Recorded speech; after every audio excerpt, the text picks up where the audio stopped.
Welcome people to this infocast today, and I'm going to be chatting to Rinku to get her experiences with primarily in this infocast about what we call transitioning onto and living with intravenous medication for treatment of pulmonary hypertension, in the hope that really, one, I want to learn from your perspective, Rinku, Yeah. what it's actually like and the challenges.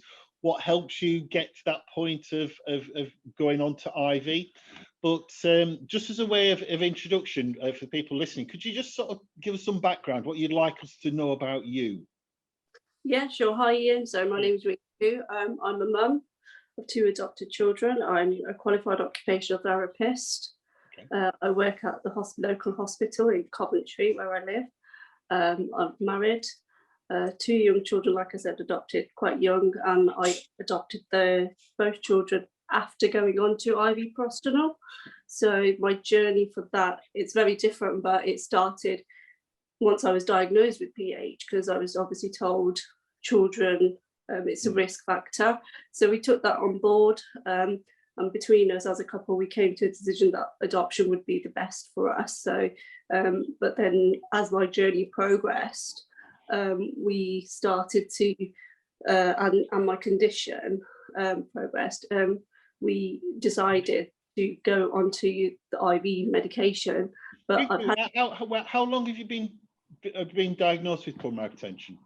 I've been diagnosed 10 years now. 10 years, okay. Yeah. And were you, just so again it's an understanding, when you were diagnosed, were you acutely unwell, or did you become unwell over a longish period of time?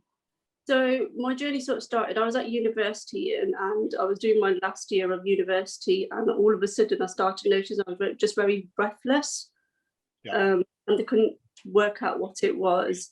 And then I'd been on holiday to India and they thought I had TB, so they sent me for some scans at that point, but then it came back, it wasn't any of those medical conditions. Because my heart came back enlarged in one of the scans, that's when they thought something was going on, and that's sort of where the PH journey started from about 10 years ago. And the only symptom I ever had was just shortness of breath, but nothing else. Nothing else. Okay, so a fairly classic picture, really, sort of thing. Yeah. So again, how long have you been? Maybe in the future we could come back and talk about some of that sort of pathway that your experience to diagnosis, but we're here to talk about intravenous drugs. So how long have you been on intravenous drugs? So the intravenous have been on it since 2016, so 4 years, is it? 4 or 5 years now, yes. Well, okay. Now, yeah.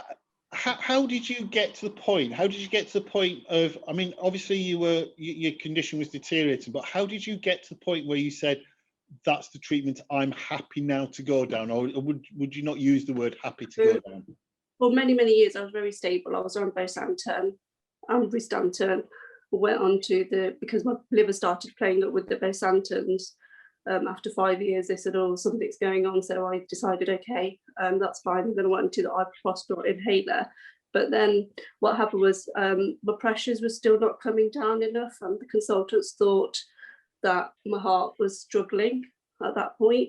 And were you struggling as well? I mean, was this your symptoms were getting worse, or your measurements were getting worse? I think it was more my measurements. I didn't feel it myself, so I was always saying, no, I don't want this. Right. I don't feel unwell enough to go onto it. But what happened was, one doctor said this would probably be the best thing, that you just need to go onto this, and I was a bit resistant to that. And then we spoke to another consultant, and they said, okay, let's have a look into it. So they made me do a bike stress test. Okay. And then they showed us all the information, gathered all the evidence, and went through each graph and chart to show us what my heart was doing at each stage, and my lungs and my oxygen exchanges, and what they were doing. So they showed us that this is where your heart is getting stressed, and this is why we think you need to go on it. So that really informed our decision to say, okay, just because I can't feel it, but when I'm doing certain activities and doing stressing myself or doing exercise, this is where it's going to impact.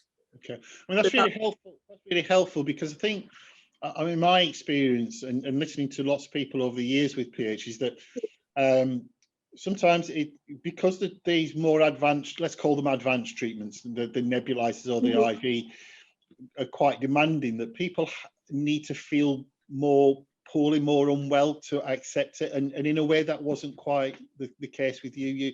You had to work through the process, and that was other. It's also interesting, Rinku, that it was a you had a joint decision with your husband, was it, and things. Yeah, together you were working this through. Yeah, so we both asked the questions, and my husband read a lot around the IV medication and what it does and how it works and how it would help me. So he sort of helped me make that informed decision, as well as the evidence that was then presented to us by the doctors at the hospital, saying this is where it's happening, this is how you can see the change. So that really, really helped. And then also I did a lot of research by talking to people that were on IVs at that point. I asked the hospital if they could put me in contact with anyone that I could talk to about IV medication, my fears, and looking at that side of stuff. And then I even asked the hospital to demonstrate to me how to make the medication before I even went on it, and the pumps. So this might sound a really daft question, Rinku, but what was it that your husband brought to this decision? Was he asking the technical stuff? Was he reassured? What did you find really helpful? He's very technical, so he was looking at the evidence and the evidence base that was out there for this drug, and then because he was looking at the literature and graphs and things, the analytical stuff that I wouldn't probably think about, whereas I'm more emotional and go through and look at it as a face value thing, like, okay, this is going to work for me or not. It's one of those where he's like, no, we need to look at the pros and cons. And so he brought into the evidence that if you went on this, obviously your life expectancy and that would expand and things like that. So it was a more informed decision. So he really helped me ground that, okay, if we go on to this, even though it's going to be a challenge, but we can work through it together. And it's knowing that and having that support as well. And what were this might be the wrong word, but I'll use it, might seem a bit clumsy. What were your main worries or fears about going on to intravenous? What was the bits that were like, rather than say, right, I'll just go for it, what was sort of the barriers or the understanding that you needed to get to? I think it was things like just basic things in life, like how do you shower with this? How do you carry the pump around with you all day, every day? How do you sleep with it? How do you travel with it? It was those anxieties for me, saying, because I'm completely independent, go to work, I work full time, I'm working on a busy ward, how would that impact my life? So it was all of those questions coming back, and it was just the fear of going onto it, and I was a bit like, oh, this is scary, but researching it and doing all the research, talking to people really helped that. But yeah, I think the first bit was making sure I had all that information that I gathered. But obviously I got over those barriers because I've learned how to live with it now after 4 years, and I can tell people about it as well. But it was just like, where do I put the pump? Can the pump get wet? What is it going to limit me? And can I go and exercise with this? Can I go and do? So it was all those, like how it would impact my life. But 4 years onwards now, I just live with it. Yeah, and I think that's why, I mean, I'm really grateful to you to give, to share your stories, because as you sort of said, when you hear people, you need to. I'm a nurse consultant in Sheffield, or you could speak to a doctor who can say this is what it's like, but there's nothing like speaking to somebody who's lived it and done it, and yeah. Gone in, going in the shower and going on holiday and carrying the pump and things like that. That somebody's sort of testimony, like you saying, I had the same worries, but you can do it. Yeah. Did you have any between you as well, and what we call body image, because you've got a line there? Was that part of your worries, or how did you get? It was with my line, obviously being at work as well, but at home it was a bit like, oh, I can't wear this, and don't want to expose my line. The other complication I've got is I can't wear dressings on my line. Right.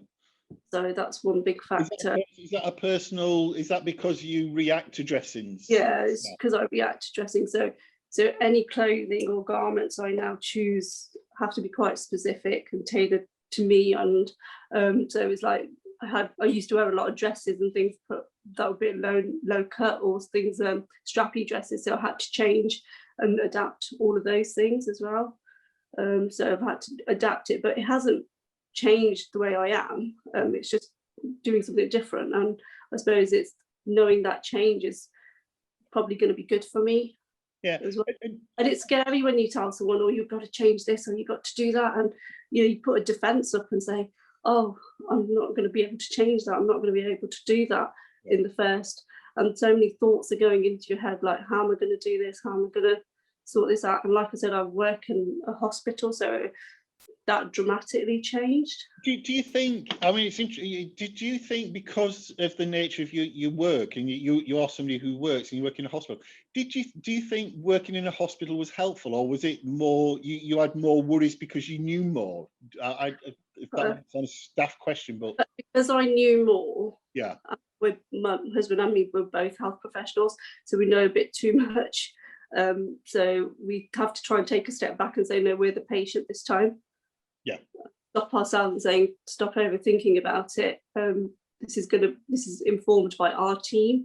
So it was like, I thought I knew enough, but I don't think I did at that point. But so with work, for example, like I said, I worked on a busy ward. They had to change that because I can't go with IVs onto the ward in case someone pulled it, someone did that. So that changed quite a bit for me. But as being a health professional, I don't think you still can be as informed. You'll know where to look out for things and what to do and where to seek help. And how to approach people with the line and things like that. So that's made me a bit like, if I went to the hospital, for example, and the first thing you tell them, I've got an IV pump, but you can't stop it, and you can't stop my Hickman line. To get that across to a doctor, a junior doctor, is quite challenging. Anyone trying to do it, and being a health professional, I've managed to do that, and that's really helped. I'm asking the questions and saying, no, you can't do this, and this is what I need, and this is so those type of things have helped. Yeah.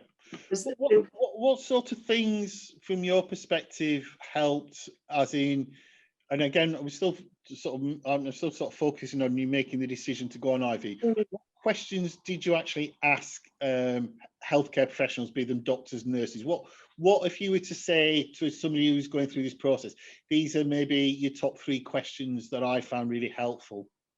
I think the questions we asked was, how is this going to change my pressures, or how is this going to change that side of my condition, and what do they envisage? Because they can sometimes say, your life expectancy, no, this is how the medication is going to help you. So that's the biggest question. I think that really informed us. That was our main thing with us, that saying that this is how the medication is going to prolong your life or give you more energy. So it's those. With the other things I would ask is, would they recommend this as the final option, or would they want to try something else? So it's important to keep open-minded, because there's always research and things going on. So that was the other question I asked. And the other thing is, with the pump, would they, obviously they want you to stay on it as long as possible, but how, the thing I asked them was the cassettes, because they're in different types, the strength of the medication. So I'm on quite a low dose. So how much are they expecting you to have, and how that will impact you as well? So that was one of my main questions, because of how many vials I'm currently on now, and how many I was on when I first started was like 1. So that changed. So in essence, you were looking from healthcare professionals, how am I going to benefit? How's this going to benefit? Yeah. And I think that's really, it's a really honest question, because you need to know that, because I suppose once you've been on a treatment for so long, it's almost like goal setting. So between you setting in 3 months or 6 months, how will I feel, and how will pressures be, and things like that.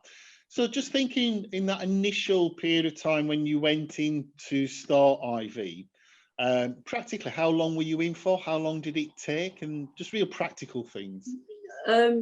So I was informed of the drug, obviously side effects that it can have first, and the things that could, potentially, I could have a long stay in hospital. But luckily I was only in for about a month, but I was in and out. I didn't have to stay there the whole journey. if that makes sense. So it started like, for example, I went in the first 2 weeks and I had a PICC line put in. I got used to making the medication, being signed off, doing all those with the nurses, feeling confident to look after the PICC line first.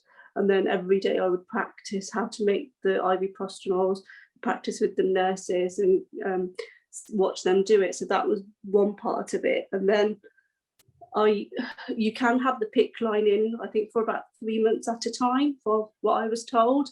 But I took the decision to go and say, can I just have my Hickman line now? I sort of brought it forward for myself because I just wanted it to be there and done, and that because that was the plan in my head. Yeah, I think it's important as well. People listening to this who might be starting that journey, that different people will have different ways of doing this. So you're talking about a PICC line. I know some centres themselves go straight to Hickman line. It's a variable PICC. Yeah. It's just helpful to understand that. Once you'd gone through that process of learning it in the hospital setting, how it's quite different in the safety of a hospital to do really these things, and then you go home and you're on your own now. Fly the plane. So yeah, I was allowed to come out of hospital for 4 days, like on weekend leave, but I had the number for the nurses. The funny thing is, every night I had an issue with my pump, so that was quite scary.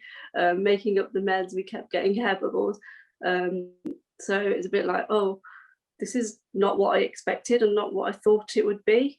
That every night I'm ringing up the hospital saying this is happening, the lines saying this on it, and I'm there going, oh, why is it saying high pressure? I haven't got anything there. So it was a lot of to and froing with the hospital, problem solving. So it was quite sad. But what I'd done initially was I'd set myself up with like a trolley organised completely, where I was going to put my meds, where I was going to make my meds, what time I needed to make my meds and how long it was going to take. So it was planning all that, setting the time aside to do all this and not worry about it and have it all labelled. So I'm quite organised, and I put everything in containers. I made sure everything was perfect. So if I needed help and my husband needed to do it, he knew where to go as well, because he was then trained up at the same time. I mean, in some ways, it sounds like giving yourself patience and time, being kind to yourself, because it is very different coming home, and it's well, sometimes disorganized situation of a hospital, but it's very different in a home.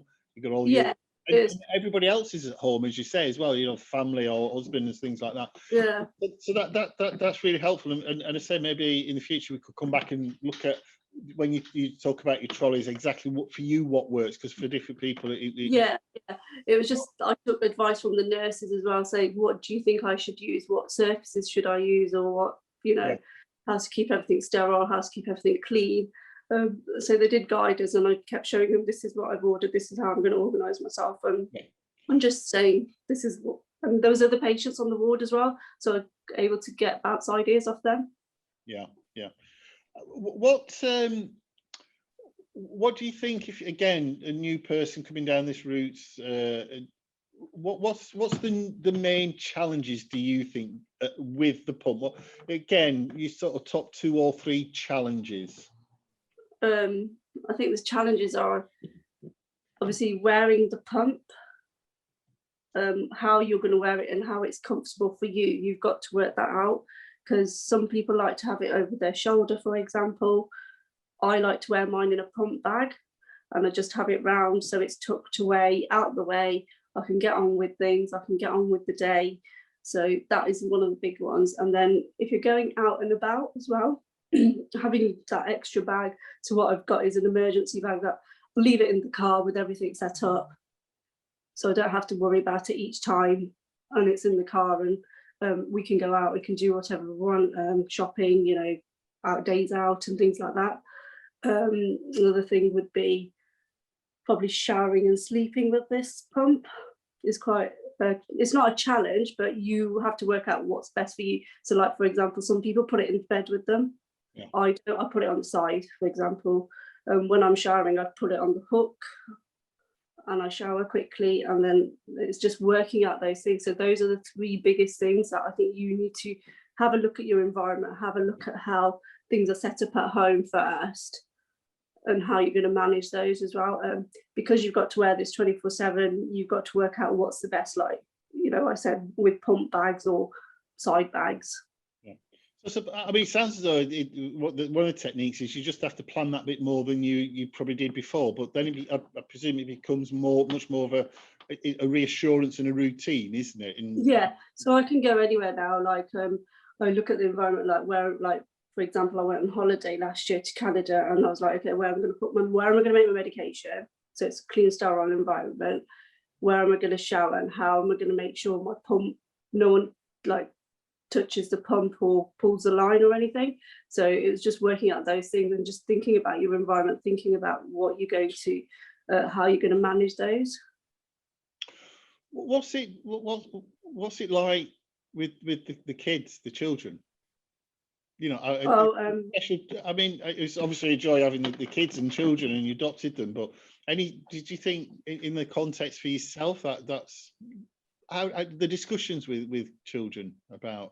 Yeah, so my little boy, he was very little, so we've always introduced the pump to him and said, look, this is mummy's. We've given it a name, actually. My pump's got a name.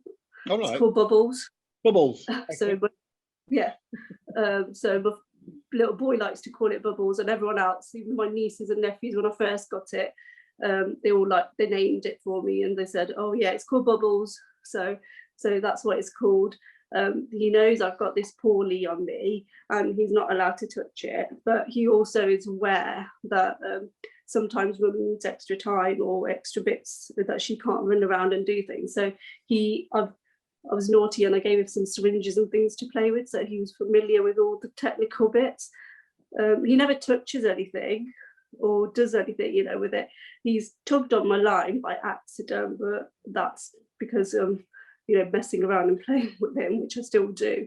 But he knows mummy's pump's there, and he can't step on it, he can't touch it. But we've always, with both my children, we've said, look at the pump, have a feel of it, have a play with it. So we've never like kept it from them. Yes, so I suppose it's making them. I suppose it's not something to be fearful of, but then also it's not a toy, so it's that balance, isn't it? That because he's 4, he'll ask about it.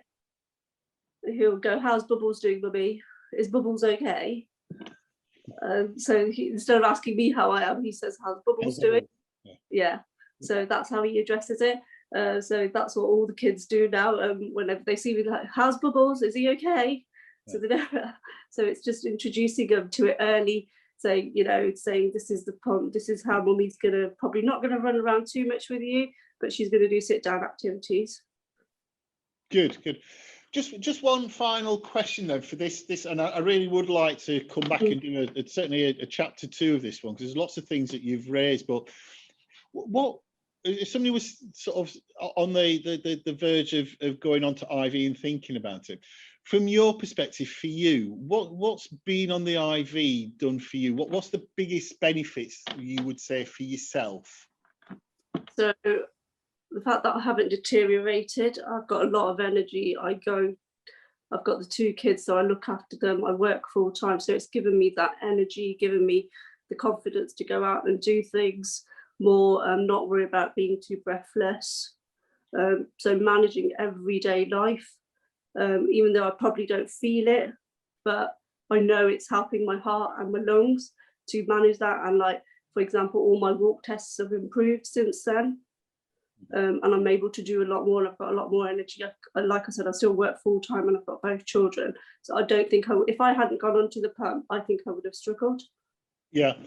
I mean, it is good to hear such a positive response to treatment, because lots of people will have very different responses, and you know, and I'm sure you'd be the same as me, that not everybody's going to have such a positive response as you, as being able to work and things like. I mean, you work full time, you've got children. It's almost like, you know, I could never do that, but it's. I think also you sort of talked there about it reassures you that while you may not necessarily feel that much better, because it's that certainty that the drug is working. So it's that reassurance. It definitely is. I know that I've got loads of energy, and I know the pump is keeping me here. I'm here 4 years down the line.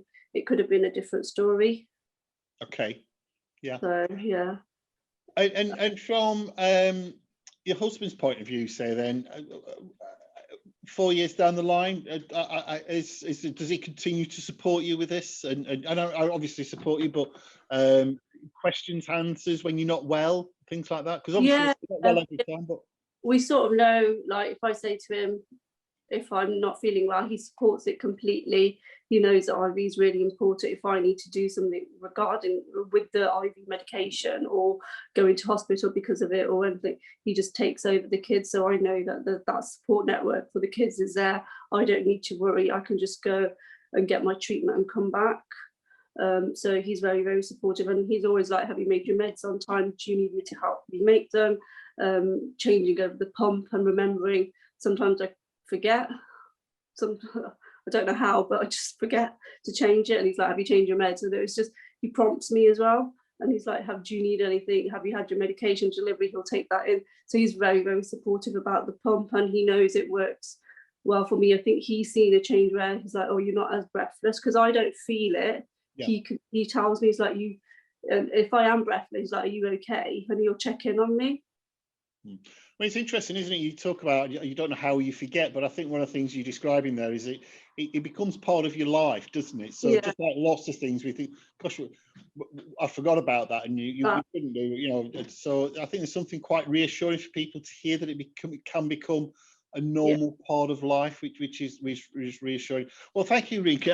I'm really appreciative of what you said, and as I said, we'd love to come back and speak more. Maybe even get your husband on and have a chat. We'll send him a PHA hippopotamus if he agrees. Tell him, so he can't say no now. He can't say no. Just for people who've been listening to this, I mean, you've given some very personal experience of it, which we're really grateful for. But obviously, everybody is different, and people got concerned to use their specialist centres. Perhaps the nurse specialist team in the first case to ask questions. I'm sure. Would you agree with that? I definitely would. I think speak to your PH centre. They are the experts. The nurses are the experts. Ask any questions, any fears that you have regarding this. Make an informed decision, but at the end of the day, what you've got to remember is you've only got one life, and you want to carry on for your family. So for your family and for yourself, really, I think just it's about making an informed decision about the IVs. It's not a bad thing. It's like I said, I've done everything that I probably wanted to do and would have done even if I didn't have the IVs. Yeah. But with the IVs, I've been able to do more probably. I think that's a really positive note to finish on. With the IVs, I could probably do more. Yeah. Excellent. Cheers. Thank you very much, Rinku. Good. Thank you.